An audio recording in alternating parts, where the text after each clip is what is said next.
Welcome back to another episode of the TheLaserGuy podcast. Today, we are discussing an important topic that every business owner and freelancer has faced at some point: standing your ground when it comes to customers. We've all heard the phrase, "the customer is always right," but is that really the case? In this episode, we'll be discussing just that. Where did the phrase even come from? It isn't 100% certain, however. The origin is often credited to a prominent American department store founder, Marshall Field. Field believed that the customer's happiness was paramount, and he instructed his employees to prioritize the customer's needs and desires above all else. The slogan, "The customer is always right," is said to have originated from Field's philosophy, which he ingrained into his employees. So then, do we always have to put up with difficult clients? Well, this isn't the 1800s, and I'm neither the owner nor employee of a department store. While customer satisfaction can play a role in the success of your business, anyone can tell you the customer can be wrong and unreasonable. So it is okay to fire a client, especially if they become overly demanding, entitled, disrespectful, or downright abusive.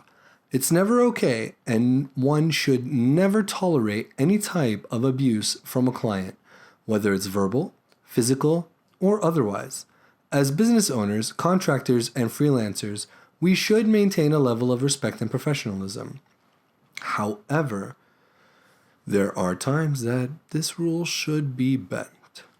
One of those times is if a client ever crosses the line and engages in any sort of behavior that makes you feel uncomfortable, unsafe, or can be perceived as hostile. Your safety and the safety of your employees comes first. It is up to you to do what is necessary and make sure that the boundaries with the clients have been set and are clear. Should things go south, you may find yourself ending the business relationship or seeking legal action. It depends. It is important to recognize when a client relationship is no longer beneficial to either party and end it in a professional manner.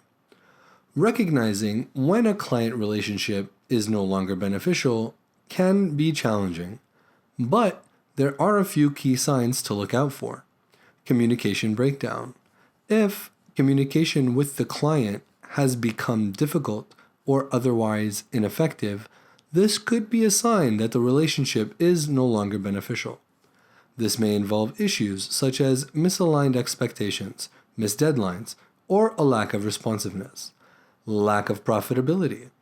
If the client is no longer generating a profit or is placing too much strain on your resources, it may be time to reevaluate the relationship. This may involve assessing the client's contribution to your overall revenue, as well as the amount of time and resources required to serve them.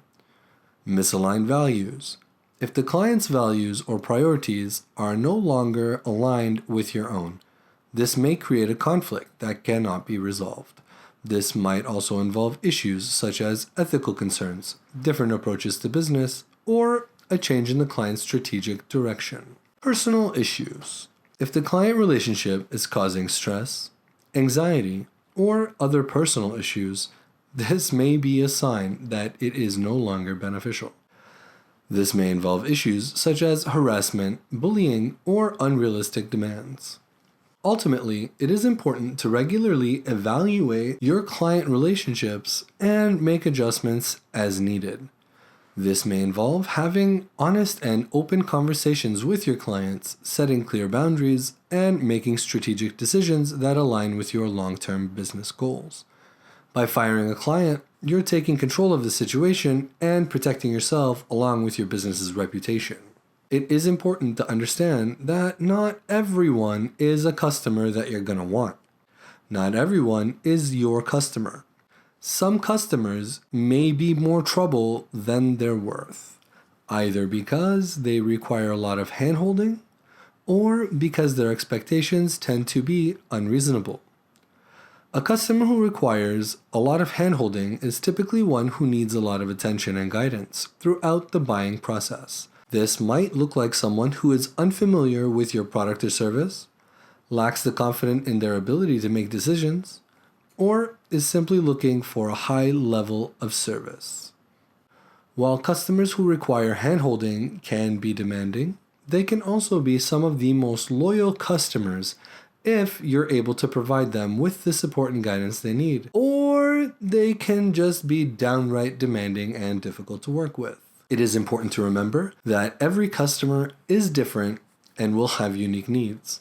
It is also important to set clear expectations with the customers from the outset so that they understand the level of support that will be provided and what they can expect from the relationship. This can help to prevent misunderstandings and ensure that both parties are on the same page. In some cases, it might not be possible or practical to provide the level of support that a particular customer requires.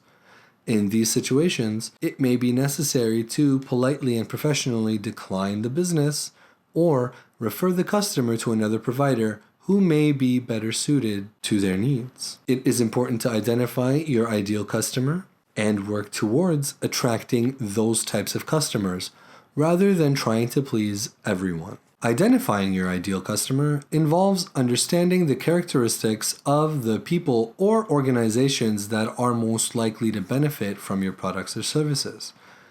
Yup, you heard me right. That means you've got to do homework. So, here are some steps that you can take to identify your ideal customer. First, analyze your current customer base. Look at the customers that you currently have and identify commonalities among them. This could include demographics, psychographics, or other characteristics that they share. Second, conduct market research. What's market research look like? It looks like you conducting surveys, interviews, or other research in order to gather information about your target market. This can and will help you better understand their needs, preferences, and behaviors. Once you've done that, now you can develop your customers' personas. You can use all of the information that you've gathered to create the customer personas or profiles that represent your ideal customer. This can help you visualize and understand their characteristics more clearly. Consider the benefits of your product or service. Think about the benefits that your product or service provides and who is most likely to benefit from them. This can help you identify the types of customers who are most likely to be interested in what you have to offer. Lastly, evaluate your competition. Look at the customers that your competitors are targeting and consider whether there are opportunities to differentiate yourself by targeting a different group of customers. You have to take these steps in order to gain a better understanding of who your ideal customer is and how to reach them effectively. Doing this can help you focus your marketing and sales efforts, which can help you save money, improve customer satisfaction, and grow your business more efficiently over time. What about taking on every job or order that comes your way? It can be especially tempting to say yes to every job, more so when you're just starting out. But it's important to be selective about the work that you take on, as some jobs might not be worth the time or the effort. Taking on every job or order that comes your way may seem like a good way to build your business or generate more revenue, but it can actually be counterproductive in the long run. Here are some reasons why it can be counterproductive. It can lead to burnout. If you're constantly taking on more work than you can handle, you may find yourself feeling overwhelmed and burnt out. This can have negative effects on your health and mental well-being, as well as your ability to provide quality work for your clients. It can damage your reputation. If you take on jobs that you are not equipped to handle or don't have the expertise for, you may end up delivering subpar work or disappointing your clients. This can and will damage your reputation, and that can make it more difficult to attract new clients in the future. It can be financially risky. Taking on jobs that are outside of your area of expertise or ones that require significant investments in time or resources can be financially risky. If you end up losing money on a job, it can have serious consequences for your business. Also, taking on all that work can distract you from your core business. By taking on too many different types of jobs or orders, you may lose focus on your core business and the things that you do best. This can make it more difficult to build a strong brand and establish a clear value proposition for your clients. Instead of taking on every job or order that comes your way, it is important to be selective and focus on the types of work that align with your strengths and expertise. This can help you deliver better quality work, build a stronger reputation, and ultimately grow your business in a more sustainable way. You should always consider the financial return, the time investment, and whether or not the work aligns with your business goals and values. Lastly, we're going to talk about maintaining your self-worth and value. Why is this important to talk about? Well, it's important to talk about because it is easy to compromise on your values or integrity when money is involved, because money can be a powerful motivator. When faced with a lucrative opportunity, it can be tempting to overlook ethical concerns or bend the rules in order to secure the deal. For example, a freelance writer may be approached by a client who wants them to write a blog post promoting a product that they know to be ineffective or potentially harmful. Despite their misgivings, the writer may be tempted to take the job because it pays well and they need the money. However, by writing the post, they may be compromising their values and integrity by promoting something that they don't believe in. This could damage their reputation in the long run and make it difficult for them to attract future clients who value honesty and transparency. Similarly, a business owner may be tempted to cut corners on safety or environmental regulations in order to reduce costs and increase profits. However, this could lead to serious consequences, such as a workplace accident or an environmental disaster, which could harm employees, customers, and the surrounding community. In addition to the ethical implications, there could also be legal and financial consequences that could negatively impact the business. In the end, compromising on your values or your integrity for the sake of money can have serious long-term consequences. It is important and vital to stay true to your values and principles, even in the face of tempting financial opportunities.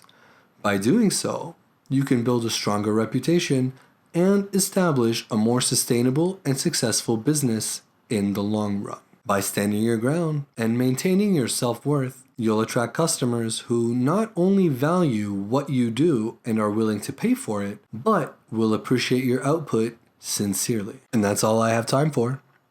Thank you for tuning in to today's episode.